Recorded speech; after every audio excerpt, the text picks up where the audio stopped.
किसी ने बड़े कमाल की बात कही है कि आवाज ऊंची हो तो कुछ लोग सुनते हैं, लेकिन अगर बात ऊंची हो तो बहुत सारे लोग सुनते हैं। हाय गाइस, ये कहानी एक लड़के की। 24 साल का लड़का जो सेठ के यहाँ पर नौकरी करता था। उसके माँ बाप इस दुनिया में नहीं थे। जिंदगी बड़ी परेशानी में चल रही थी। वो जाता था, रोजाना पैसे कमा करके घर आता था, खाना बनाता था, खाता था, सो जाता था। एक दिन उसने देखा कि उसने 4 चपाती और सब्जी बनाई। हाथ मुंह धोकर के वापस आया, तब तक 3 बची। दूसरे दिन भी यही हुआ। तीसरे दिन उसने ध्यान रखा और चूहे को पकड़ लिया। एक चूहा मोटा सा चपाती लेके जा रहा था। चूहे को पकड़ा तो चूहे ने कहा कि भैया मेरी किस्मत का क्यों खा रहे हो, मेरी चपाती तो मुझे ले जाने दो।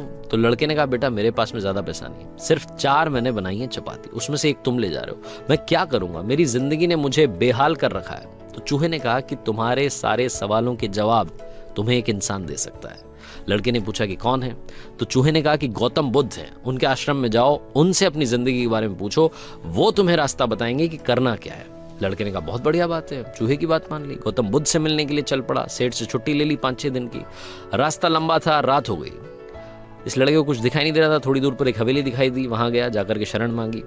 हवेली की मालकिन ने पूछा कि बेटा कहाँ जा रहे हो? तो लड़के ने कहा कि गौतम बुद्ध के आश्रम जा रहा हूं, उनसे मिलने के लिए।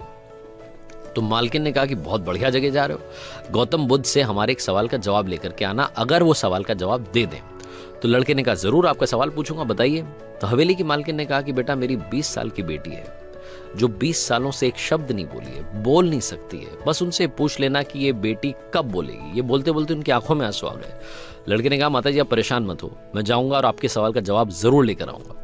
लड़का अगले दिन चल पड़ा। रास्ता बहुत ज्यादा लंबा था। रास्ते में उसे बड़े बड़े पहाड़ मिले, ऊंचे ऊंचे पहाड़, बर्फ वाले पहाड़। उसे समझ नहीं आ रहा था कि कैसे पार करूंगा, बड़ी देर हो जाएगी। तभी उसे एक जादूगर दिखाई दिया जो वहां बैठ करके तपस्या कर रहा था। जादूगर के पास गया, उससे बोला कि मुझे गौतम बुद्ध से मिलने के लिए जाना है, रास्ता तो बहुत ही परेशानी वाला लग रहा है, कैसे मैं पार करूंगा? तो जादूगर ने कहा कि गौतम बुद्ध से मिलने जा रहे हो, मेरे एक सवाल का जवाब लेकर के आ जाना, तुम्हें पहाड़ तुम्हें फटाफट से पार करा दूंगा। लड़के ने कहा आपका सवाल बताओ। तो जादूगर ने कहा कि 1000 सालों से यहाँ पर इसी पहाड़ पर तपस्या कर रहा हूँ स्वर्ग जाने के लिए, मुझे समझ नहीं आ रहा कि स्वर्ग कब जाऊंगा। तो लड़के ने कहा ठीक है, आपके सवाल का जवाब लेकर के आते हैं। जादूगर ने छड़ी घुमाई, लड़के को पहाड़ पार करा दिए। मैदानी इलाका आ गया। वहां पर एक बड़ी सी नदी थी। लड़के के सामने फिर से समस्या थी कि अब ये नदी कैसे पार करें। तभी उसे वहां पर एक बड़ा सा कछुआ दिखाई दिया। कछुए से मदद मांगी कि आपकी पीठ पर बैठा करके मुझे नदी पार करा दीजिए। कछुए ने कहा ठीक है। जब नदी पार कर रहे थे तो कछुए ने पूछा कि कहाँ जा रहे हो? तो लड़के ने कहा गौतम बुद्ध से मिलने जा रहा हूँ। कछुए ने कहा वाह यार, बड़ी अच्छी जगह जा रहे हो, एक काम करना मेरे सवाल का जवाब ले आना। तो लड़के ने कहा कि आपका भी सवाल बताइए। तो कछुए ने अपना सवाल बताया कि मैं बड़े टाइम से 500 सालों से इसी नदी में हूं और ड्रैगन बनने की कोशिश कर रहा हूं, ड्रैगन कब बनूंगा ये बस पूछ करके आ जाना। लड़के ने कहा ठीक है। लड़का पहुंचा आश्रम में, गौतम बुद्ध के पास। प्रवचन चल रहा था, प्रवचन खत्म हुआ। गौतम बुद्ध ने कहा कि हर कोई मुझसे सवाल पूछ सकता है, लेकिन सिर्फ 3 सवालों के जवाब दिए जाएंगे। अब लड़के के सामने समस्या थी कि किसके सवाल को ड्रॉप करें, किसका सवाल छोड़ें और किसका पूछें। लड़के ने सोचना शुरू किया। सबसे पहले हवेली की मालकिन नजर में आई, ध्यान में आई। तो उसे लगा कि वो तो अपनी बेटी का इलाज कराना चाह रही है, उनकी बेटी बोल नहीं रही है, उनकी आंखों में आंसू थे, उनका सवाल पूछना जरूरी है।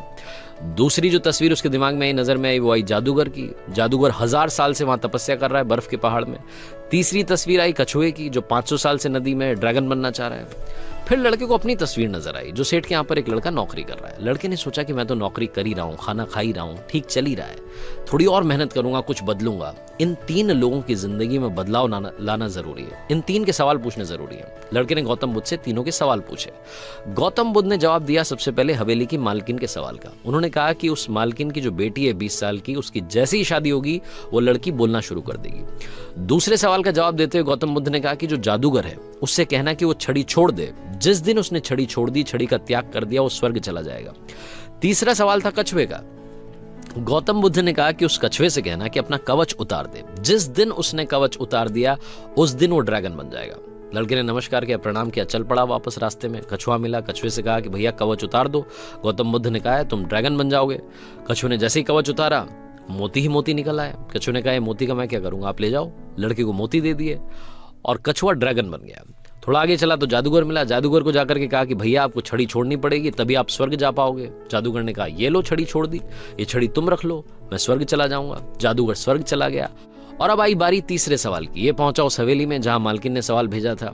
मालकिन से जाकर के बोला कि मालकिन आपका जो सवाल था उसको जवाब मिल गया है, आपकी 20 साल की बेटी की जिस दिन शादी हो जाएगी उस दिन ही बोलना शुरू कर देगी। उन्होंने कहा क्या बात है, तो देर कैसी, मेरे सामने ही तो दूल्हा बैठा है। तुमसे बढ़िया लड़का कौन हो सकता है। लड़की को बुलाया गया, लड़के ने लड़की को देखा, लड़की ने लड़के को देखा, शादी करा दी गई।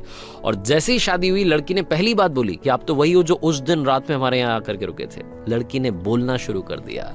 लड़के के पास में जिंदगी में पैसा आ गया, क्योंकि मोती मोती आ गए, जादूगर की छड़ी आ गई, ताकत आ गई, और शादी भी हो गई। लड़के की जिंदगी सेटल हो गई, सिर्फ इसलिए क्योंकि उसने अपने सवाल का त्याग कर दिया था।